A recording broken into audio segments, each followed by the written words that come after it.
Hi നമസ്കാരം. ഞാനിന്ന് നിങ്ങളോട് എനിക്ക് എൻ്റെ ലൈഫിലുണ്ടായ ഒരു അനുഭവം, അതായത് എൻ്റെ ചെറിയ പ്രായത്തിൽ എനിക്കുണ്ടായ ഒരു അനുഭവം നിങ്ങളോട് തുറന്നു പറയാനാണ് ഞാനിപ്പോൾ വന്നിരിക്കുന്നത്. അത് തുറന്നു പറയാൻ കാരണം ഇന്നലെ ഈവനിങ് മുതൽ ഞാൻ ഇപ്പോൾ വരെ കണ്ടിരിക്കുന്ന സോഷ്യൽ മീഡിയ വഴി കണ്ടിരിക്കുന്ന ഒരു കുട്ടിക്കുണ്ടായ ഒരനുഭവം, ഒരു ദുരനുഭവം കണ്ടിട്ടാണ്. കാരണം അതും എനിക്ക് നിങ്ങളോട് ഷെയർ ചെയ്യാൻ തോന്നിയത്. കാരണം ഒരു ചെറിയ പ്രായത്തിൽ എനിക്കുണ്ടായ വലിയൊരു ആപത്ത്. കാരണം നമ്മുടെ ജീവിതത്തിൽ നമ്മളുടെ അച്ഛനെ പോലെ സ്നേഹിച്ചൊരു വ്യക്തിയിൽ നിന്ന് എനിക്കുണ്ടായ ഒരു അനുഭവം. കാരണം അന്ന് ഞാൻ ഒത്തിരി ചെറുതായിരുന്നു, തിരിച്ചറിവില്ലായിരുന്നു. കാരണം ഇന്നത്തെ പോലെ സോഷ്യൽ മീഡിയയോ അല്ലെങ്കിൽ അങ്ങനെയുള്ള ഒരു കാര്യങ്ങളും ആ കാലത്തില്ലായിരുന്നു. കാരണം ഇങ്ങനെയൊക്കെ ഒരു കേസ് ആ ഒരു പ്രായത്തിൽ ഇങ്ങനെയൊക്കെ ഒരു കേസ് ഒരു കുട്ടിക്കുണ്ടായാൽ അന്ന് കാണുന്ന കാഴ്ചപ്പാടും രീതികളും പലതും പല രീതിയിലായിരുന്നു. പക്ഷേ എനിക്കതൊന്നും അറിയില്ലായിരുന്നു. പക്ഷെ ഇന്ന് ഞാൻ ചിന്തിക്കുമ്പോൾ അന്ന് ഞാനത് അങ്ങനെ ചെയ്തിരുന്നെങ്കിൽ ഇന്ന് സമൂഹത്തിൽ ഞാൻ ഒറ്റപ്പെട്ടു പോയതിനെന്ന് വരെ എനിക്കൊരു ഫീലുണ്ട്. അന്ന് ആ സമയത്ത് ഞാൻ ഒറ്റപ്പെട്ടു പോയതിനെ. കാരണം ഇന്നത്തെ അത്രയും ലോകം വളർന്നിട്ടില്ല. നമ്മളുടെ വീട്ടിൽ നമ്മൾ അച്ഛൻ തുല്യം സ്നേഹിച്ച ഒരാൾ എന്നെ മിസ്യൂസ് ചെയ്ത്. കാരണം അത് ആ ഒരു പ്രായത്തിൽ എനിക്ക് തിരിച്ചറിവില്ലായിരുന്നു. അത് തിരിച്ചറിവായി വന്ന സമയത്ത് അയാൾ എന്നോട് ചെയ്ത തെറ്റായിരുന്നു എന്ന് എനിക്ക് മനസ്സിലായതിന് ശേഷം ഞാൻ ആ വ്യക്തി ഉള്ളിടത്ത് പോവുകയോ പിന്നെ ആ വ്യക്തിയോട് സഹകരിക്കുകയോ സംസാരിക്കുകയോ ഞാൻ ചെയ്തിട്ടില്ല. കാരണം നമ്മുടെ അച്ഛൻ തുല്യം സ്നേഹിച്ചൊരു വ്യക്തിയാണ്. അന്നേരം നമ്മുടെ വീട്ടിലുള്ള ആൾക്കാരോട് അതെങ്ങനെ പറയുമെന്ന് പോലും എനിക്കറിയില്ലായിരുന്നു. അന്ന് സ്കൂളുകളിൽ ഇതിനെക്കുറിച്ചുള്ള ക്ലാസ്സുകളോ അങ്ങനെയൊന്നുമില്ലായിരുന്നു. അന്ന് എന്താ പറയുക, നമ്മളൊക്കെ സാധാരണ ഒരു നാട്ടിൻപുറത്ത് ജീവിക്കുന്ന ആൾക്കാരായിരുന്നു. ഇന്നത്തെ പോലെ വലിയ ഹൈ ലെവലോ അല്ലെങ്കിൽ ഫ്ലാറ്റിലോ അങ്ങനെയൊന്നും അല്ലായിരുന്നു.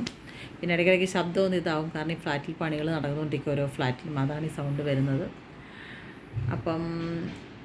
ഇപ്പം ആ കുട്ടിയോട് ആ കുട്ടിയുടെ അമ്മ കാണിച്ചത് ശരിയാണോ തെറ്റാണോ എന്ന് ചോദിച്ചു കഴിഞ്ഞാൽ എനിക്കെന്ത് പറയണമെന്ന് പോലും അറിയില്ല. ഒരമ്മയെന്നുള്ള തീരി ഞാനും ഒരമ്മയാണ്, എനിക്കുണ്ടൊരു മകള്. എനിക്കറിയില്ല. പക്ഷേ ഈ കുഞ്ഞു മക്കളോട് ഇല്ലെങ്കിൽ ആ കുഞ്ഞു പ്രായത്തിൽ ഒരു സ്ത്രീയോട് കാണിക്കുന്ന ഇങ്ങനെ നീചമായ പ്രവർത്തികൾ കാണിക്കുന്നത് അവരുടെ ലൈഫിനെ എത്രത്തോളം ബാധിക്കുമെന്ന് എനിക്ക് നല്ല വൃത്തിയായിട്ടറിയാം. കാരണം എൻ്റെ പേരൻസിനോടൊക്കെ എനിക്ക് ഭയങ്കര ദേഷ്യമായിരുന്നു. കാരണം ഞാൻ എല്ലാവരെയും തെറ്റിദ്ധരിക്കും. കാരണം എനിക്ക് അങ്ങനെ ഒരു ആറ്റിറ്റ്യൂഡ് ഉള്ളതാണ്. ഞാൻ ഇപ്പോഴും ആൾക്കാരെ വിശ്വസിക്കത്തില്ല. കാരണം ഒരാൾ നമ്മളെ സൂക്ഷിച്ച് നോക്കിക്കഴിഞ്ഞാൽ എനിക്കിപ്പോഴും ഉള്ളിൻ്റെ ഉള്ളിലൊരു ഭയമുള്ള സ്ത്രീയാണ്. അത് ആ കുഞ്ഞിലെ വീണ് കിടക്കുന്ന ആ ഒരു വേദനയിൽ നിന്ന് എനിക്കുണ്ടായതാണ്.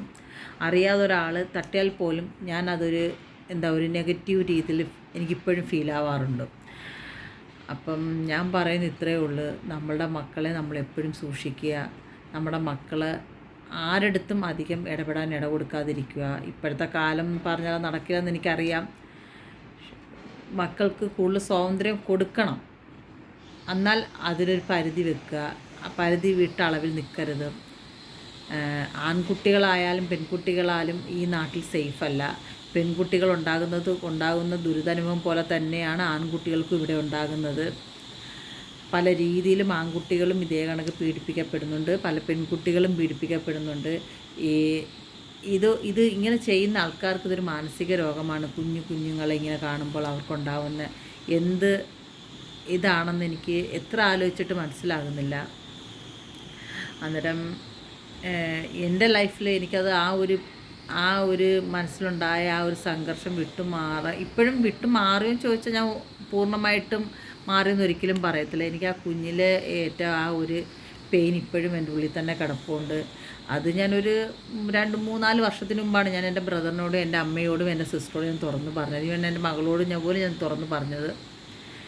കാരണം എൻ്റെ മകളോടത് പറയാൻ കാരണം നമ്മളെല്ലാവരും ജീവിക്കുന്ന ഒരു സമൂഹത്തിലാണ്.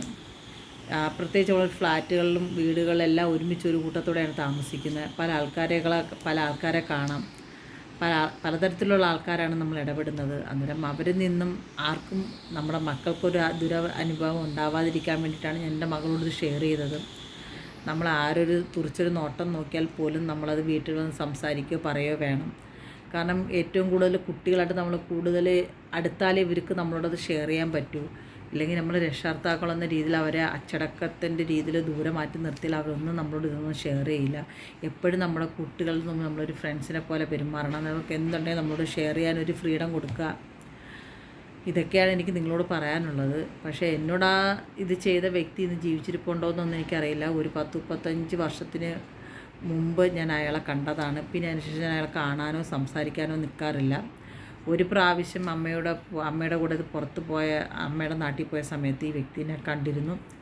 ആ അമ്മോള് കണ്ടിരുമ്പോഴത്തെ ഞാൻ പറഞ്ഞ ആ വ്യക്തിയുടെ അടുത്ത് പോവുകയോ സംസാരിക്കുകയോ ചെയ്യരുത് എന്ന് ഞാൻ എൻ്റെ മകളെ പറഞ്ഞ് വിലക്കിയിരുന്നു. പിന്നെ അവൾക്ക് ഞാൻ പുള്ളിയെടുത്ത് ഒരിക്കലും അടുത്ത് പോകരുത്, ആ മനുഷ്യൻ്റെ അടുത്ത് നിൽക്കുകയോ ഇരിക്കുകയോ ഒന്നും ചെയ്യരുതെന്ന് ഞാൻ എൻ്റെ മകളോട് അന്ന് പറഞ്ഞ് വിലക്കിയിരുന്നു.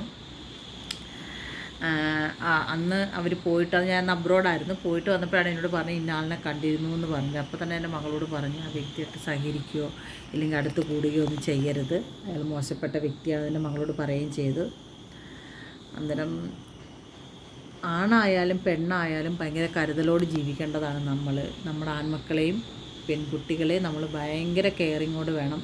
ഓരോ ദിവസം നമ്മൾ ഓരോ ചുവട് വെച്ച് പഠിപ്പിക്കാൻ. ലോകം ഭയങ്കര ചീത്ത കൾച്ചറിലൂടെയാണ് നടന്നുകൊണ്ടിരിക്കുന്നത്. എന്താണ് മനുഷ്യരിങ്ങനെയൊക്കെ എന്നറിയാൻ വയ്യ. നമ്മൾ നമ്മുടെ വീട്ടിലുള്ളവരുടെ സംരക്ഷണയിലും നമ്മളെപ്പോഴും നമ്മുടെ ആൺമക്കളായാലും പെൺകുട്ടികളായാലും നമ്മുടെ കണ്ണും എപ്പോഴും അവരെ പിന്നാലെ തന്നെ വേണം. ചുറ്റും അവർ പോകുന്നിടവും വരുന്നിടവും എപ്പോഴും നമ്മൾ ശ്രദ്ധിക്കണം. എല്ലാ വീട്ടമ്മമാരോടും അച്ഛന്മാരോടാണ് ഞാൻ പറയുന്നത്, നമ്മുടെ കുട്ടികളെ നമ്മൾ എപ്പോഴും സംരക്ഷിക്കണം. ആരുമായിട്ട് കൂടുതൽ ഇടപഴകാൻ നമ്മൾ ഇട കൊടുക്കരുത്. നമ്മുടെ മക്കൾക്ക് അതിനുള്ള കാരണം അവരെ പറഞ്ഞ് മനസ്സിലാക്കണം. സ്കൂളുകളിലായാലും വീടുകളിലായാലും നമ്മൾ അവരെക്കുറിച്ച് പറഞ്ഞു കൊടുത്ത് നമ്മളത് മനസ്സിലാക്കിയെടുക്കണം. കുട്ടികളുടെ ലൈഫ് ഇങ്ങനെയാണ്, ഇല്ലെങ്കിൽ ഇങ്ങനെയുള്ള ആൾക്കാർ ഈ ലോകത്തുണ്ടെന്നെല്ലാം പറഞ്ഞ് മനസ്സിലാക്കി കൊടുക്കേണ്ട ഒരു ഉത്തരവാദിത്വ ബോധം നമ്മൾക്ക് വേണം. പിന്നെ അതുപോലെ തന്നെ ഇത്രയും പെട്ടെന്ന് ഈ കേസുകൾ തെളിയിക്കാൻ പറ്റിയതിനും എന്താ പറയുക, കേരള പോലീസിനോട് വലിയൊരു ബിഗ് താങ്ക്സ്. കാരണം ഒരമ്മയെന്നുള്ള രീതിയിലാണ് ഞാൻ ഇതിന് നന്ദി പറയുന്നത്. ഇങ്ങനെയുള്ള പല പല കേസുകൾ നമ്മുടെ കേരളത്തിലുണ്ടാവുന്നുണ്ട്. അതെല്ലാം ഒന്ന് നിർത്തലാക്കാനുള്ള നിയമങ്ങൾ കൊണ്ടുവരിക. കാരണം ഓരോ ജീവനും നമുക്ക് വിലപ്പെട്ടതാണ്. കുഞ്ഞുങ്ങളായാലും മുതിർന്നവരായാലും ആരായാലും, ആൺകുട്ടികളായാലും പെൺകുട്ടികളായാലും എല്ലാം നമുക്ക് വേണ്ടപ്പെട്ടതാണെല്ലാം. അവത്തുങ്ങൾ ഭൂമിയിൽ ജീവിക്കാനുള്ളതാണ്. അവരെ നശിപ്പിക്കാതിരിക്കുക. ഇങ്ങനെയുള്ളവരെ കൊണ്ടുപോയി എത്രയും പെട്ടെന്നൊരു ഹോസ്പിറ്റലാക്കി അവരതിൽ നിന്ന് പുറത്ത് വരാത്ത രീതിയിൽ ലോക്ക് ചെയ്യുക. ഇതൊക്കെയാണ് എനിക്ക് നിങ്ങളോടൊന്ന് ഷെയർ ചെയ്യാനുള്ളത്. കാരണം അന്നത്തെ ഞാൻ ജനിച്ച് വളർന്ന സമയത്തുള്ള രീതികളല്ല ഇന്ന്. അന്നൊക്കെ ഒരു പെൺകുട്ടികൾക്ക് ഇങ്ങനെ സംഭവിച്ചെന്ന് അറിഞ്ഞാൽ തന്നെ ആ സമൂഹമേ അവരെ ഒറ്റപ്പെടുത്തും. ഇന്നങ്ങനെയല്ല, എല്ലാവരും കൂടെ നിൽക്കും. അതുകൊണ്ട്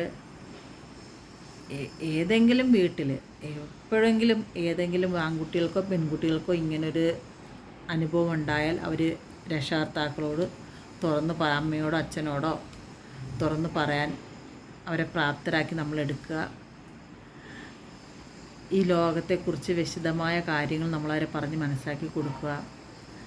ഇങ്ങനെയൊക്കെ നമുക്ക് ചെയ്യാൻ പറ്റൂ. നമ്മുടെ മക്കളുടെ സംരക്ഷണം നമ്മുടെ കൈക്കുള്ളിൽ വെക്കാനേ പറ്റൂ. നമ്മളെപ്പോഴും അവരെ ശ്രദ്ധിക്കുക. ഇനിയിപ്പോൾ സ്കൂളൊക്കെ തുറക്കാൻ പോവുകയാണ്. എപ്പോഴും കുട്ടികൾ മേലെ ഒരു കണ്ണ് കാണണം, കണ്ണ് വെക്കണം. അവരെ നോക്കി അവർ പോണ വഴി, നിൽക്കുന്ന വഴി, ഇരിക്കുന്ന വഴി എല്ലാം നമ്മൾ ശ്രദ്ധിക്കണം. ഒരമ്മയെന്നുള്ള രീതിയിലാണ് ഞാൻ ഇത് നിങ്ങളോട് ഷെയർ ചെയ്യുന്നത്. അപ്പോൾ എല്ലാവരും ശ്രദ്ധിക്കുക. ഇതൊക്കെയുള്ളൂ എനിക്കിപ്പോൾ പറയാനുള്ളത്. അപ്പോൾ ഓക്കെ, ബൈ ബൈ, ടാറ്റ.